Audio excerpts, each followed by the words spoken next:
In America today, we enjoy lots of rights. We have a right to free speech, peaceful assembly, a right to petition our government with our grievances. The list goes on and on.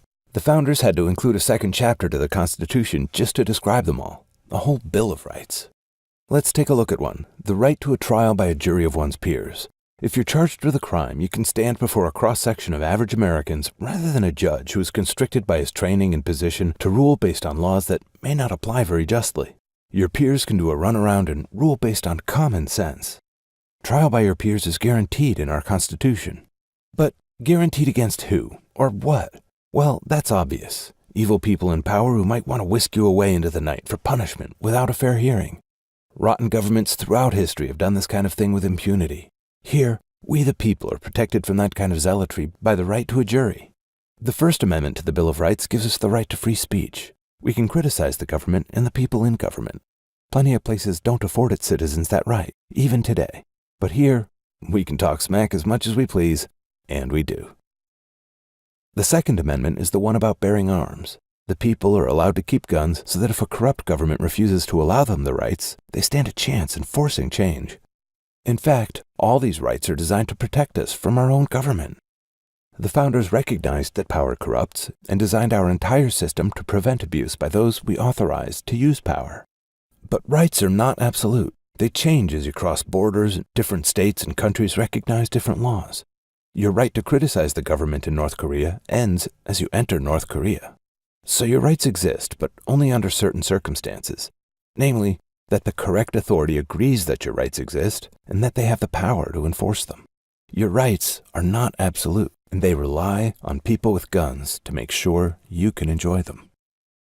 Jefferson wrote that rights to life, liberty, and the pursuit of happiness were self-evident. They needed no explanation or justification. Indeed, the whole reason governments are formed is to protect these inalienable freedoms. But just recognizing that they need protecting is recognizing that they are not inalienable. They still require an authority to enforce and protect them. In the real world, when people are not your problem, you can pretty much do anything you want. Lion attacking? Run. Or jump in your car and drive away, or shoot it dead. Whatever, it's up to you. You do what you think is going to give you the best odds of not being lion kibble today. Because in the big picture, there is one more right, and it's really your only right. It applies in the real world, and it applies doubly with people. It was endowed at birth to you and every living thing by their creator, whoever you believe that was, and it cannot be taken away by anyone or anything, including your creator. It is the self-evident foundation on which all our other rights are built. And here it is. You have the right to try to survive. There are no guarantees you will survive. We all die eventually, but you do get to try. Earthquake, tsunami, buffalo stampede, disease, asteroid strike, enemy army, some punk with a knife in a dark alley, old age. You have a right to try to survive. You figure out how or you don't. Really, the universe doesn't care. The universe only recognizes survivors. It is from this most basic right that all others are derived. My right to life will not be abridged, or else my government will take punitive action against the perpetrator.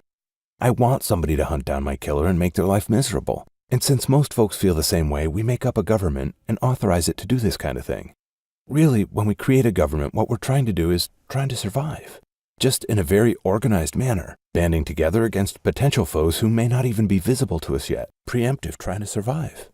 But we know power corrupts, so we make a whole list of rights to keep us safe from the people who are supposed to keep us safe. Well, how about a right to an education, or health care, or food? Well, what if nobody wanted to teach? Would the government step in and try and force people to teach? Or if there's a famine, who's going to step in and assure everyone has food when there's no food? Healthcare is only available if there are providers to administer it. These things are not rights at all. But in all these cases, underlying them is the inherent right to try to survive. If you think education will help you, well, then go get yourself educated. Famine? Well, stockpile food now, or get yourself some acreage and seed, or load up with guns so you can take over the supermarket. Got some nasty disease? Well, by all means, find yourself someone who can set things straight, or go to medical school and fix it yourself, or whatever you think will work. If the dam breaks and your town is getting washed away, you still have the right to free speech. You can still freely assemble. You can still keep your gun. Your rights don't change in a crisis. But you certainly can't go to school, or the supermarket, or to the hospital. They're all underwater. There is no right to health care. There is no right to an education.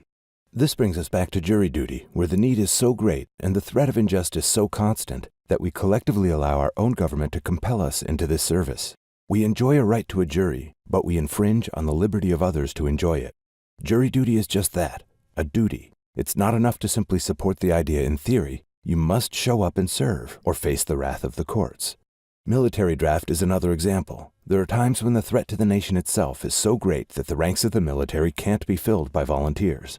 So we issue a draft and force young people into service. Their rights end up being subverted to protect everyone else's rights. It is the immediate threat from malicious people that creates the need to compel others into action. In healthcare, education, and food distribution, we're not fighting anyone. Nobody is infringing our rights. Disease, ignorance, and hunger are the natural order.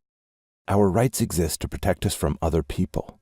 Any right you demand that requires someone else to fulfill it will potentially require them to be compelled to act, infringing on their rights, and should be viewed with deep suspicion, as it is a slippery slope. However, insisting that everyone has equal access to available healthcare, or equal access to schooling, or equal access to basic nutrition can be considered a right. Preventing the advantaged from leveraging a given commodity is a legitimate attempt to try to survive. Sure, those blessed by fate to be wealthy or powerful can choose to try to survive by increasing their advantage still further. History often shows this to be a successful strategy. Indeed, it's human nature to do so. However, history also shows that eventually the downtrodden will assert their own right to try to survive and force change from the bottom up.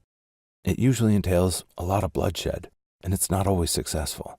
This is also human nature. Whenever any agency attempts to assert an unfair advantage over any other, be they an individual or a group, it is justifiable to attempt to remove that advantage. Whether that advantage comes from money, or from government, or from religion, or simply at the point of a knife. You have a right to try to remove that advantage, or even attempt to attain it for oneself. The universe only recognizes survivors. You only get one life. You have the right to try to survive.